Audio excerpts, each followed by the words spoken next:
Assalamualaikum warahmatullahi wabarakatuh. Apa kabar Bapak Ibu ASN seluruh Indonesia?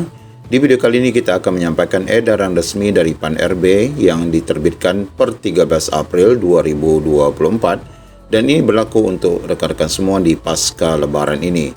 Apa informasi penting yang disampaikan oleh PAN-RB ini? Simak video ini sampai selesai. Baik Bapak Ibu, di sini kita baru saja mendapatkan edaran terbaru dari Menpan RB per tanggal 13 April 2024. Bapak Ibu, ini adalah berkenaan dengan perubahan dan penyesuaian jam kerja bagi ASN setelah cuti bersama Idul Fitri 1445 Hijriah. Ya, sebelumnya kita ketahui bahwa melalui keputusan Presiden nomor 7 tahun 2024, cuti bersama pegawai aparatur sipil negara sudah ditetapkan khususnya untuk cuti Idul Fitri ini. Sudah diputuskan beberapa hari, yaitu mulai dari tanggal 8, 9, 12, 15 April ya. Ini untuk cuti bersamanya, sehingga totalnya lebih kurang 1 minggu dan masuk kembali di tanggal 16 April 2024 ini. Kemudian di edaran lain, yaitu melalui edaran bersama Menteri Agama, Menteri Ketenagakerjaan dan Menpan RB nomor 855, nomor 3 dan nomor 4 tahun 2023 juga sudah disampaikan berkaitan dengan Hari Libur Nasional dan Cuti Bersama tahun 2024 yang sama isinya seperti Kepres nomor 7 tadi ya, yaitu di bulan April ini ada libur bersama sebanyak sekian hari dan tanggal 16 April dinyatakan masuk kembali melaksanakan tugas bagi ASN baik itu PNS maupun P3K. Nah, di dalam edaran terbaru ini Bapak Ibu, ini ada penyesuaian terbaru berkenaan dengan penyesuaian jam kerja serta penyesuaian sistem kerja bagi ASN setelah libur cuti nasional Idul Fitri 1445 Hijriah. Kita baca sedikit Bapak Ibu menindaklanjuti keputusan Presiden nomor 7 tahun 2024 yang sudah kita sampaikan tadi tentang cuti bersama aparatur sipil negara dan keputusan bersama Menteri Agama yang kita bacakan tadi yang sudah ditetapkan masa libur sampai dengan 15 April 2024. Sehubungan dengan hal itu, untuk mendukung kelancaran mobilitas arus balik dan pengendalian kemacetan lalu lintas setelah libur nasional dan cuti bersama, maka dengan tetap menjamin penyelenggaraan pemerintahan dan pelayanan publik yang berjalan dengan lancar, perlu menetapkan surat edaran Menteri Pendayagunaan Aparatur Negara tentang penyesuaian sistem kerja pegawai aparatur sipil negara pada instansi pemerintah setelah libur nasional dan cuti bersama Idul Fitri 1445 Hijriah. Jadi jelas maksudnya untuk pengendalian arus balik dan mengurangi kemacetan para ASN pasca mudik lebaran dan kembali ke kantor seperti biasa. Nah, isi edarannya Bapak Ibu sebagai berikut ya, bahwa memperhatikan arahan Presiden terkait evaluasi dan pemantauan arus balik untuk mendukung kelancaran mobilitas arus balik dan pengendalian kemacetan lalu lintas setelah libur nasional dan cuti bersama hari raya, maka PPK pada instansi pemerintah pusat dan daerah melakukan penyesuaian kerja ASN di lingkungannya melalui kombinasi pelaksanaan tugas kedinasan di kantor atau work from office atau WFO dan pelaksanaan tugas kedinasan dari rumah atau work from home atau WFH dengan memperhatikan hal-hal sebagai berikut. Jadi Bapak Ibu, di sini ada pembelakuan WFO dan WFH, namun ini tidak semua instansi ya. Kita lihat instansi mana saja yang akan menerapkan. Yang pertama, penyesuaian sistem kerja dimaksud dilaksanakan selama 2 hari, yaitu pada hari Selasa tanggal 16 April sampai dengan Rabu tanggal 17 April. Jadi pasca libur masuk 16-17 ini masih ada libur ya Bapak Ibu, namun dalam tanda petik ini adalah sebagian saja yang masuk kantor, sebagian lagi menjalankan tugas dari rumah.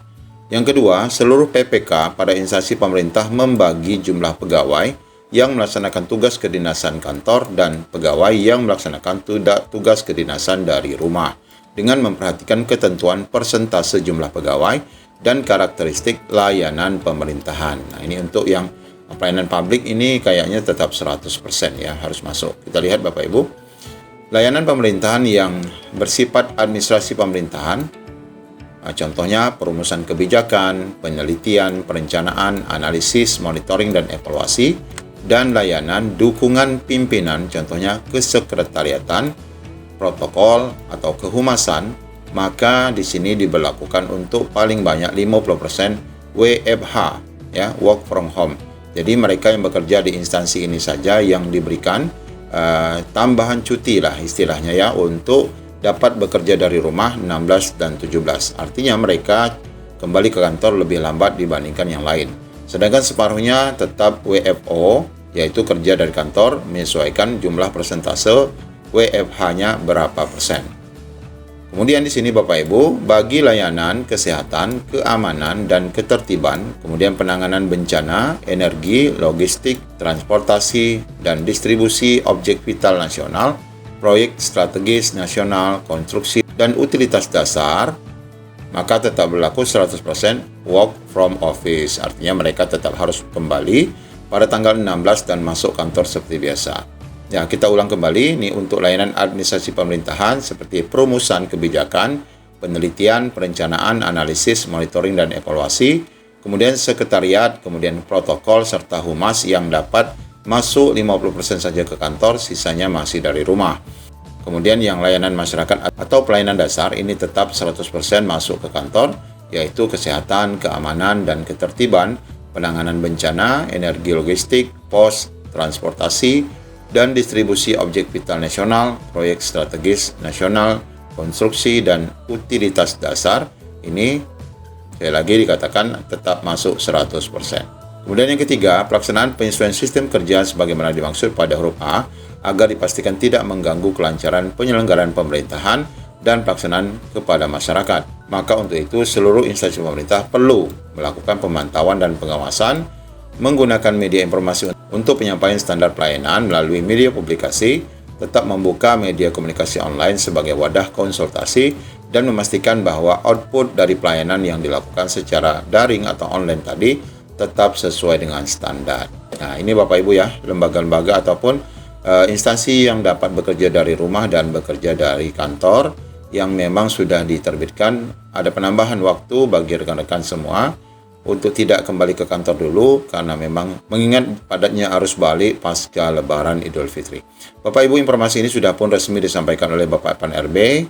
Mari kita dengarkan sedikit cuplikan dari video yang disampaikan beliau. Sesuai dengan arahan Bapak Presiden, hari ini kami mendapatkan arahan dari Bapak Presiden.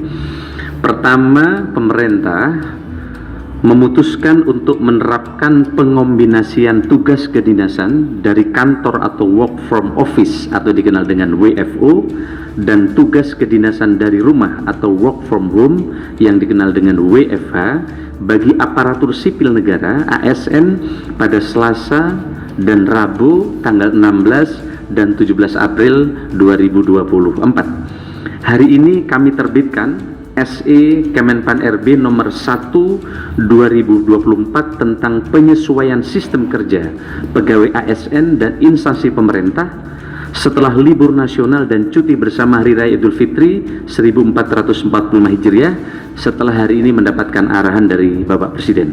Hal ini untuk memperkuat manajemen arus balik Lebaran sesuai hasil koordinasi dan masukan dari Pak Kapolri dan Kemenhub. Kemudian pengaturan WFH dan WFO diterapkan secara ketat dengan tetap mengutamakan kinerja organisasi dan kualitas pelayanan publik. Sesuai arahan Bapak Presiden Republik Indonesia, Bapak Joko Widodo, instansi yang berkaitan langsung pelayanan publik tidak dilakukan WFH.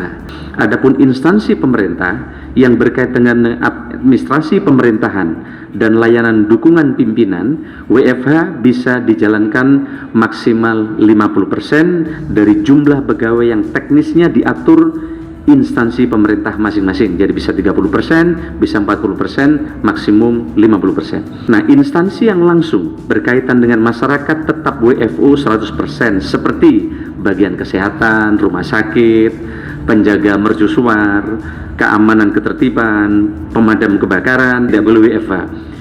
Energi listrik yang terkait dengan pos, transportasi, distribusi, objek vital nasional, proyek strategis nasional, konstruksi, dan utilitas dasar lainnya. Sehingga untuk pelayanan langsung ke publik akan tetap berjalan optimal sesuai arahan Bapak Presiden Jokowi yang menginginkan kinerja pelayanan publik selalu excellent dalam segala situasi.